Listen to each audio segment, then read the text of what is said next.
Director, it is a pleasure to be among distinguished captains of commerce and industry from different sectors across the globe who have converged on Africa's southernmost tip, drawn of course by the prospects and the quest for mutual economic growth in infrastructure and industrial development.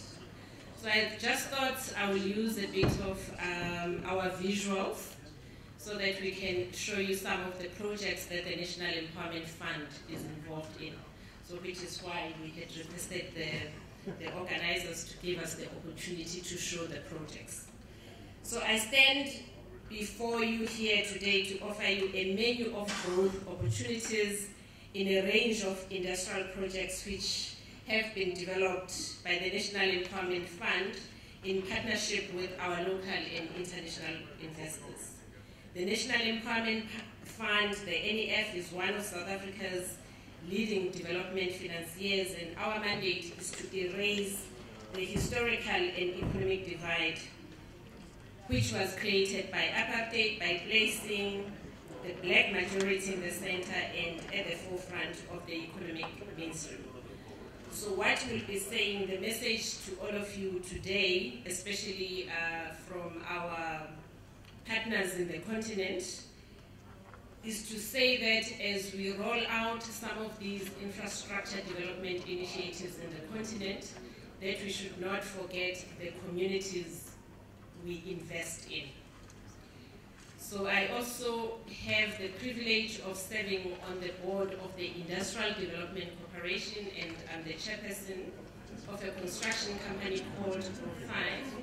So we have been involved in quite a number of infrastructure development initiatives as Group 5 or as the IDC. But when we go to the continent to invest, we always want to encourage our partners to also co-invest with the locals. So you don't want a situation where the South African companies or other companies from all over the world will go to the continent alone. So amongst its many milestones, the NEF has a total of 20 industrial and manufacturing projects, most of which have reached bankable feasibility, financial close or commercialization stages. Together, they require around 30 billion or 2.4 billion US dollars, equivalent to 2.2 billion euros, to use yesterday's exchange rate estimates. So what this offers the investor is a range of benefits, which include the prospect of growing shareholder and investor value, the diversification in a continent which is among the world's fastest growing regions, a suite of compelling government incentives, and as well as access to a wider national and regional portfolio of infrastructure and industrial development.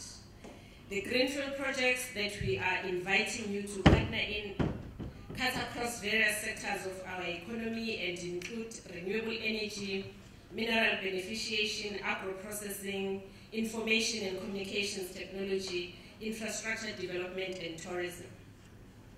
So the first one is in the healthcare sector. In infrastructure and healthcare, the vision of USAMED is to be a consolidator of the fragmented healthcare market in South Africa, which is managed and controlled by 4 major players. I think the 4 major players control about 87% of the healthcare sector.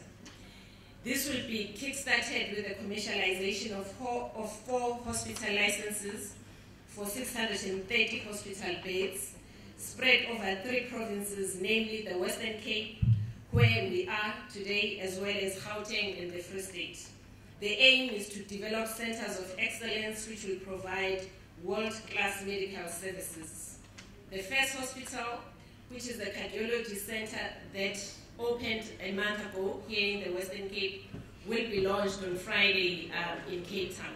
So this is real, because you'll remember that a few years ago we were just still talking about these projects when we were inviting you to come in and co-invest with us just to develop the feasibility study. So we're opening the first hospital on Friday. In fact, we have already admitted the first patient here in the Western Cape. The second hospital is currently under construction Financial close for the third and fourth hospital is targeted for June and September 2015 respectively. The total transaction size is 1.6 billion rands. This transaction, ladies and gentlemen, is so compelling that it has attracted formidable investors such as the Public Investment Corporation, which is the PIC, and Future Growth, one of our private equity funders in South Africa, is involved, including Standard Bank. So we urge you to come and talk to the NEF, because we start these things from scratch, we develop them from pre-feasibility, feasibility, and we take these projects all the way to financial close. So we have already reached financial close on the 3, but I said we wanted to start with 630 beds and move that to about 1,000 beds. In the renewable energy space, in renewable energy, the NEF invested over 65 million in KC Energy, a core generation project that aims to develop a combined heat and power, which is the CHP plant that will produce 60 tons per hour steam and 6 megawatts peak power for process plant usage. This will be used in the KZN. This will be based in the KZN province. The plant is currently under construction and is expected to come online later this year. To complete construction, an investment of about 20 million is required, with 360 million required for expansion, thus making the total required investment opportunity in the project about 380 million rands, which is equivalent to about 30 million US dollars. So please come and talk to us about this one. In the manufacturing space, so I'm moving away from your typical infrastructure development projects to say we have a lot of these other projects that are looking at the industrialization of the South African economy. In the manufacturing space, we have the manufacture of medical devices, where I would like to invite financial close investment of up to 110 million rands, or about 8.9 million US dollars.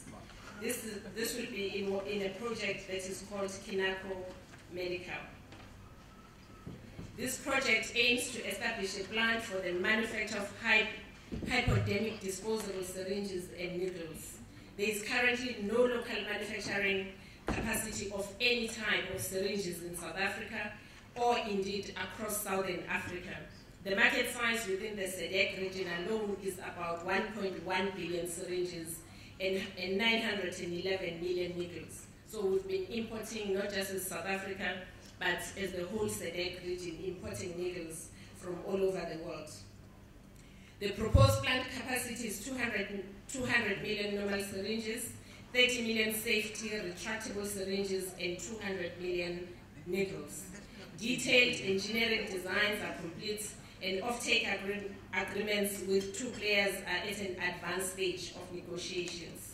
Once again, we are saying please come and talk to the NEF about this investment. In the renewable energy bioethanol sector, another growth and investment opportunity exists in renewable energy, where a visionary project aims to develop a facility which will produce 90 million liters per annum of bioethanol, as well as 10 megawatts of power. The project is to be developed as a holistic green solution as outlined in the National Waste Management Strategy of the Department of Environmental Affairs and Tourism, while also meeting clean and renewable energy objectives of the Department of Energy. The company has already obtained a manufacturing license from the Department of Energy, as well as letters of intent from potential feedstock suppliers. For bankable feasibility, the project Mkondo biorefineries requires investment of up to 100 million rands. So if you are interested in the renewable energy space, we're saying we'll be happy to work with you on this one. The last one is in the mineral. We have a suite of projects that we have in our pipeline, but I just decided to take you through some of these. In the mineral beneficiation space, we have a truly exciting project that aims to establish a pig iron production plant in the Mpumalanga province. The company has been investigating beneficiating pig iron from South Africa's abundant iron-rich calcium dump material. As delegates are aware, South Africa is ranked 9th in the world in terms of the reserves base of iron ore and 5th in terms of production of iron ore. However, more than 75% of the ore is exported, with about 10 million tons consumed in the local steel production market. This project therefore presents the historic opportunity of localizing value addition and increasing South Africa's export earning potential. To reach financial close, SA Metals needs about 100 million rands. We have already, as NEF, invested about 60 million rands in the project. And lastly, also in mineral beneficiation, Rare Metals Industries intends to establish a chemical refinery plant in South Africa, which will be able to extract pure metals and add substantial value to the minerals South Africa exports. The promoter has partnered with 2 well-established magnesium trading companies. The companies have expressed interest to participate in the various project phases and purchase the bulk of the product once the project is operational.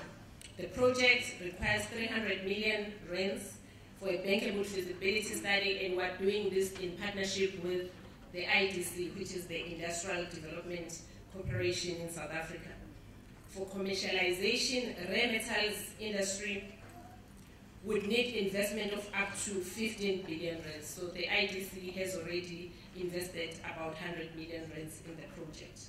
So on this one, once again, we do want to urge you to come and work with us to move this project from pre-feasibility all the way to financial close. And ladies and gentlemen, this is but a sample of a bigger pie of opportunities for mutual growth. I urge you to come and work with the NEF to take these projects forward. Thank you very much.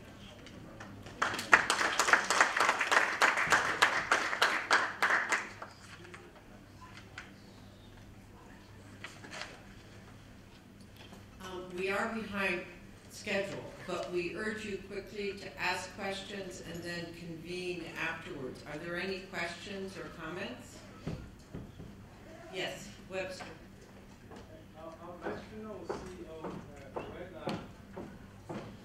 whether you have any maintenance plan for these hospitals, because the biggest problem with strategic national assets such as hospitals, roads, and name them, is lack of maintenance plans and concomitant budgets.